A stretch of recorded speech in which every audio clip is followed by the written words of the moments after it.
Hey all, here are OS Reviews. Today we're taking a closer look at the Aukey LS02 budget smartwatch. This actually sells for around 30 bucks, so it's quite affordable and low priced. If the name kind of sounds familiar, that's because the LS02 is actually a watch that you can also find branded under Haylou, which is a subsidiary of Xiaomi. It's Aukey's version of that smartwatch, the LS02, produced basically in the same factory. So for the low price, this would be a great alternative to something like a smart band, and actually has a larger display to see a bit more of information at a glance, and it's a great value in terms of basic activities that you can track, such as your heart rate, you can track your sleep, and 12 different sports modes. Now, of course, for this low price, it doesn't have, say, a built-in GPS chip, so it won't track your route unless you use your phone and use your phone's GPS to do that. But again, it's expected at this low price point, just provides a very simple but elegant design overall. Again, we have a 1.4-inch square display that has a 320 by 320 resolution. It's fully touch sensitive.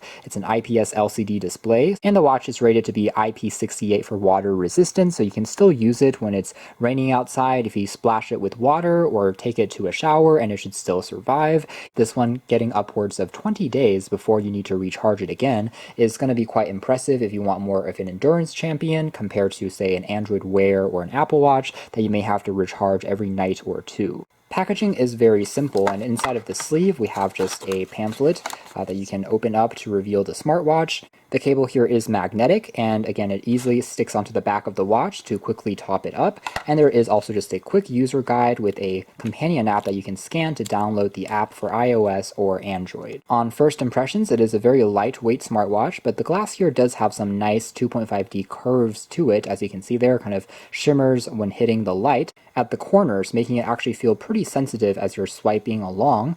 And it's a tempered glass, which should be resistant to scratches as well, although the main body of the watch, of course, is constructed out of polycarbonate plastic for this price range, so it feels pretty lightweight, but not too cheap or flimsy either. There's a simple crown key on the side, and then on the rear here we have just the charging contacts, as well as the sensor array for the optical heart rate. The watch bands here can also be swapped out for different designs. By default, it's a 20mm strap that they've included there. There's the Aukey branding, and the buckle here is also made out of aluminum, so it actually has some metal accents to it, which is quite impressive, again, for this price range, which is just super low cost. Tapping on the power key for a few seconds, let's see if it will pop onto life, and we can sync it up for the first time and take a closer look at the performance next. Alright, so the companion app is called Aukey Fit. It will find your device as long as you're in close enough proximity. We'll tap on confirm, and there is haptic vibrations to give you notifications as well. Afterwards, it will just sync over your properties, such as your height,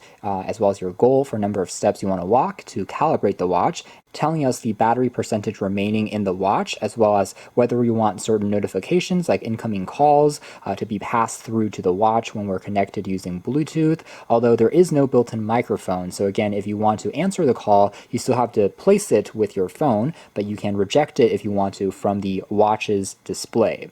Other things include setting up different alarms, as well as the heart rate. Do you want to turn it on or off a sedentary mode? If you've been sitting for too long, it will remind you to get up and move. Taking a closer look at the watch's UI, it's simple but easy to operate. In terms of the main watch dial, we can actually change it by long holding, like most smartwatches, to go through a few different options that it provides. Although the selection isn't going to be as wide as, say, on a more expensive Android Wear smartwatch, and at the moment it doesn't seem like the app allows you to customize it with additional options or download more or change it to your own background image. However, the selection here is still overall attractive enough. It shows you your heart rate, number of steps, calories burned, and also the current weather is also displayed on the top, which is pretty useful. Viewing angles are actually quite wide, and it's easy to see even if there's a bit of light hitting on it. It can get plenty bright as well. Otherwise, it's quite similar to Amazfit smartwatches and other Xiaomi wearables we've seen, in the sense that you can swipe down to take a look at some quick shortcuts, including changing the screen brightness up to 4 different levels. There isn't an automatic adjustment for the brightness, but overall it's easy enough to quickly switch between. You can find your phone if it's connected using Bluetooth. You can also turn on the Do Not Disturb mode that will prevent any notifications from coming in, and also jumping into the advanced settings. Then we can cycle through in a carousel view to access all of the different widgets or screens, including one here that tells us the number of steps we've taken over the past 24 hours. Simple stats like that, and overall pretty responsive to swipe through. The touchscreen here is decent quality, and again with the curved edges of the glass, it does feel pretty sensitive to actually use and swipe between. It also will tell you your current heart rate, and you can actually swipe down to take a look at a continuous heart rate map that records the fluctuations during the point in time and your maximum heart rate that's been measured. Swiping over again, we'll take a look at the number of hours you've slept during the previous night. Now the sleep tracking here does record your light and deep sleep, however it doesn't record naps during the day. So if you're falling asleep at noon, for example, it's not going to count that as sleep, but at least it is functional and you can still see a quick indication of your sleep record directly on the watch, which is pretty good. Now I can swipe over again to take a look at the weather for the current day, as well as for the next 3 days ahead is also shown, which works quite well. Simply syncing it using your phone will update this information automatically. And then swiping again takes you to a meditation screen, so it will tell you to relax by inhaling and exhaling to the visual icons on the screen here. Pretty simple, mostly just a software feature, but tells you to breathe in and breathe out. And swiping again takes you back onto this main home screen. So overall, the carousel here is pretty easy to use and feels responsive enough in terms of the swiping motions. Definitely is something that feels better, I would say, than the price range here would suggest. To access the full list of applications, we can actually scroll downwards, and that will take us into this list that we can then scroll through to find additional programs. So for example, we can begin a sports tracking session from here, and there's 12 different activities, including jogging, running, spinning, yoga. When you start one of the activities here, basically it'll just be continuously measuring your heart rate, as well as more precisely telling you number of steps you've walked, as well as your average speed, cadence, things like that. Although, again, there is no GPS built on in, so if you want to track your location, you still have to also use your phone for that component. Gives you some of the essential sports and activities which are popular to pick between. Taking a look at notifications in terms of emails and text messages which are passed over from the phone. Although you can't reply to them, you can receive a quick vibration and read them back. You can also control the music. If you are connected to your phone, you're able to play and pause the current song and skip tracks between what's playing back from your smartphone, working well enough. And under more, we can take a look at a basic countdown timer as well as a stopwatch function. These are pretty standard for smartwatches these days. Tapping on the key here on the side once will also turn off the display, and then tapping on it again can manually wake it up, and can also take you back onto the main home screen by tapping once before turning the screen off. Again, working pretty well. Here it is next to the Amazfit Bip, which you can see side by side. It's actually quite similar in terms of overall dimensions, and the overall weight is also quite familiar. So this does feel super lightweight. It's a tiny smartwatch, so it really doesn't apply that much pressure or weight as you're wearing it. Feels almost invisible at times, which is great. Also quite similar to the Amazfit Bip U that we also reviewed a few days ago in terms of the overall size and form factor, along with, say, the Amazfit GTS2 Mini, which is also quite similar in terms of the dimensions and the weight.